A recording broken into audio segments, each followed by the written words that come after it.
Hello and congratulations for taking action and watching this video. If you're here is because you're one of my clients and you're receiving this bonus videos with free teachings, or you're just someone who's interested in health, or one of my clients passed you that video, or someone who has health issues and who is looking for a true solution, a true holistic solution to deal with the root cause of their own health problems.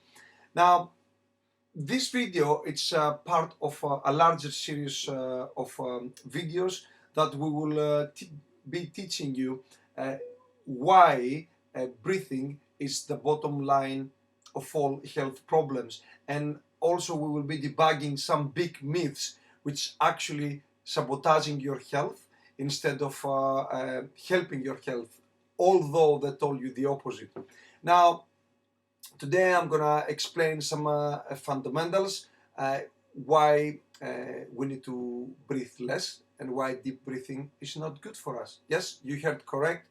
Deep breathing is not good for us, and I will explain it to you scientifically, and I have all the practical experience and results to justify that. Now, I would like you to take one piece of paper and a pen, obviously. So it's important to write down what I'm going to tell you, because unless you understand what I'm telling you, you will not be able to follow on the rest of the videos. So I guess everyone got the pen and paper. So let's start with the basics. We know that we need more oxygen. Is very important for our health. It's the most important thing, because we can go without water, we can go without food, but without breath, 2, 3, 5 minutes and we die. So we need oxygen in our body. Now, let's see the science. In the atmosphere, we have 21%, you can write that down, 21% oxygen and 0.035% carbon dioxide and other elements there. So it's 0.035% carbon dioxide. Now, in our lungs, we have 2% of oxygen and about 6.5 to 7% of carbon dioxide, which is in different forms, carbonic acid, carbon dioxide, and in different forms. So basically, we have 200 times more carbon dioxide in our lungs than there is in the atmosphere. Now, most of the people think that if we take a deep breath, we get more oxygen, which is true. If you start taking deep breaths, you're gonna get more oxygen in your body. So the ratio, it's gonna change. So you're gonna have more oxygen in your lungs. Instead of 2%, you're gonna have 3, 4%, and less carbon dioxide. So the question is the oxygen needed there? Most of the people think yes, this is where it's needed.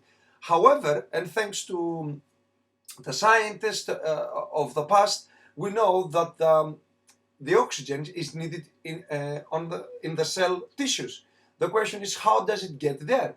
Actually, the oxygen sits on the hemoglobin, and then the carbon dioxide creates a biochemical reaction and sends it into the cell tissues. So when we take deep breaths and we reduce the carbon dioxide in the lungs, then there is less biochemical reaction takes place with the hemoglobin, and less oxygen goes into the cell tissues where it actually needs it. Now, you might think, well, that's good for theory. I don't think that this is right. Let me give you a couple of examples. First of all, you see most of the athletes, they have a bigger capacity, they're fitter, they can drink more, they can do things better when they train, but when they stop training, their health deteriorates. The reason being is because artificially they're constantly building CO2 with training. Also, if you see elderly people, they walk around the sick ones with the mouth open. they're gasping for air. So if they can get this air, the oxygen, why they don't get better? And another simple example is ask someone with asthma or someone with someone who's sick, actually, their health is not good. Ask them to take deep breaths. After 3, 4, 5, they're going to start feeling dizzy. They will not feel well. Because, as I told you before, the oxygen is needed in the cell tissues. And the last example, so because I know some of you will thinking, oh, it doesn't make sense, what he's talking about.